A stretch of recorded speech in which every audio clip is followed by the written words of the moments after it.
Hi hello வணக்கம். இது உங்கள் சிபி ஜோன். ஸோ இப்போ தான் வந்து கொஞ்ச நேரத்துக்கு முன்னாடி நம்மளோட ஜாக்லின் இந்த வீட்டை விட்டு வெளியே போனாங்க.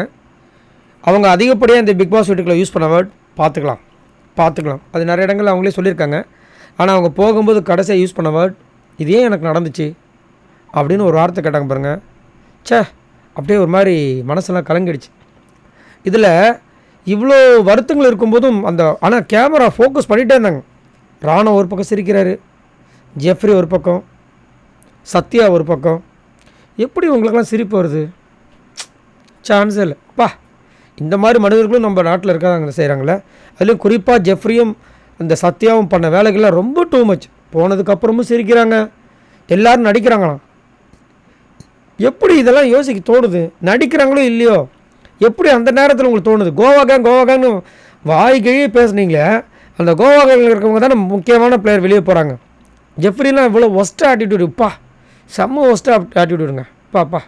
பயங்கரமாக இருந்துச்சு. ஆனால் இங்கே பிக் பாஸ் கிட்ட வந்து அவங்க சொல்கிறாங்க, பிக் பாஸ் உங்களை நான் டிசப்பாயின்மெண்ட் பண்ணியிருந்தேன், என்னை மன்னிச்சிருங்க. நான் ஏதாவது ஒன்று சாதிக்கும் தான் நினச்சேன், இதை எடுக்காமல் கூட இருந்திருக்கலாம். ஆனால் நான் போனேன்னா எடுக்காமல் வர பொண்ணு கிடையாது அப்படின்னு சொல்லும்போது பிக் பாஸ் பேச ஆரம்பிக்கிறார். ஏன்னா நீங்கள் என்னை ஏமாத்தலை ஜாக்லின். ஃப்ரம் டே ஒன்லேருந்து இந்த வீட்டுக்கு என்னென்ன தேவையோ, எனக்கு என்ன தேவையோ அதை கரெக்டாக நீங்கள் செஞ்சுருக்கீங்க. உங்களை யாருமே நீங்கள் எதுவுமே இந்த வீட்டில் செய்யலைன்னு சொல்லவே முடியாது. இங்கே வீட்டில் இருந்தாலும் சரி, ஏன் வெளியில் இருந்தாலும் சரி, நானாக இருந்தாலும், நீங்களாக இருந்தால் கூட சொல்ல முடியாது. நீங்கள் அவ்வளோ விஷயங்கள் செஞ்சுருக்கீங்க. உங்களுக்காக நான் ஒரு விஷயம் கிஃப்ட் கொடுக்க போகிறேன். என்னென்னா, நீங்கள் கையில் வச்சுருக்கிற அந்த ட்ராஃபியை உடைக்க வேண்டான்ட்டார். இந்த சீசன் 8 சரித்திரத்தில் நடக்காத ஒரு விஷயம். ஏன்னா எல்லோரும் போகும்போது உடைப்பாங்க. அப்போ வந்து முத்துக்குமார் உள்ளே போயிடுவார்.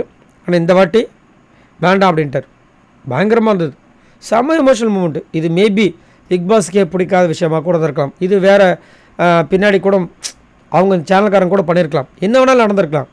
அது பிக் பாஸ் சொல்லும்போது எனக்கு ரொம்ப கண்கலங்கரமாக இருந்துச்சு. ரொம்ப அப்படியே ஆனால் போகும்போது ஒரு பாட்டு பாடினாங்க. அதுதான் கண்டிப்பாக வந்துட்டு ஒரு சில பேருக்கு வந்து சுருக்குன்னு இருந்திருக்கும்.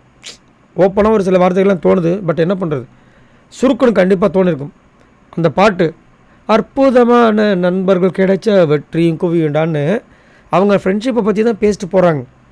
ஆனால் ஜெஃப்ரி அதில் எப்படி இருக்கா பார்த்தீங்களா? டூ மச்சுங்க, ரொம்ப டூ மச்சுங்க, ரொம்ப கஷ்டம். அப்புறமா கண் கலங்க வந்துட்டு ரயான் பேசின பேச்சு, நம்ம முத்துக்குமாரன் பேசின பேச்சு ரொம்ப அப்படியே ஒரு மாதிரி இதுவாகிடுச்சு. அதுக்கப்புறமா சொல்லிட்டு அப்படியே கிளம்புனாங்க. எல்லோரும் அப்படியே உட்காந்து உடையிறாங்க. உங்களோட கருத்துக்களை சொல்லுங்கள் பாய் நண்பர்களே.